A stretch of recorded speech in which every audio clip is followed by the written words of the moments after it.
Greetings Earthlings, welcome to another episode of A Day in the Life. Today we have project Nameless, a model year 2016 we think. Nissan Note e-Power came in with your superstar Miss Wangeshi. She brought in her baby for a quick check after insurance repairs, and we had a little bit of a problem, and I'd like to share this with you because it is something that we think affects many of you, but you may not know it. So let's get started. First things first, lights off please. We ran a scan, quick scan, revealed that we have a pre-tensioner malfunction with the airbag system, and that is usually down to the safety belt. So this guy over here. We're going to go back and I want to show you a rather sad discovery that may have been a cause of this malfunction. So lights on please. Quick lesson in how airbags work. You have the safety belts, you have the airbags up front, and you have the crash sensors at the front of the vehicle. So whenever you're in an impact, the sensors will trigger the SRS, will tell it whether to tension the belt and whether to pop the airbags. So in this case, the vehicle went in for repairs, and this is what the boys did. They put in an emulator resistor, which is what we found here. That's why the SRS module was throwing open circuit malfunction. They simply cut this guy, put in the resistor, and taped it back up.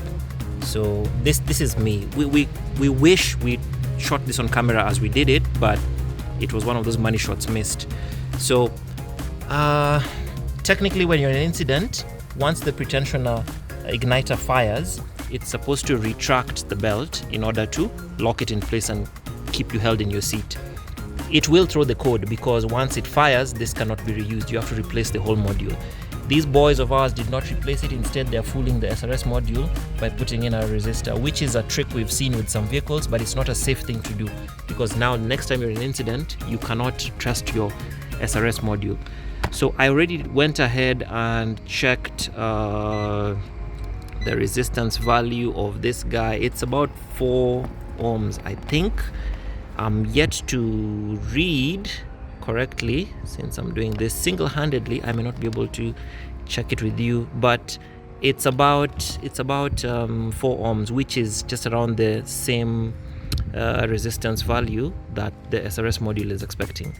So that said, this is not a good thing to do, especially if you are concerned for your safety. All right, this is not something you want to be doing, given that it impacts your direct occupant safety. Yeah, it seems to be on and off. I think the wiring is also shoddy here. So I'll test it when my hands are free, but in short, check your vehicles, make sure that your service crew is doing the right thing, make sure that you are safe because your life is not worth these shoddy repairs.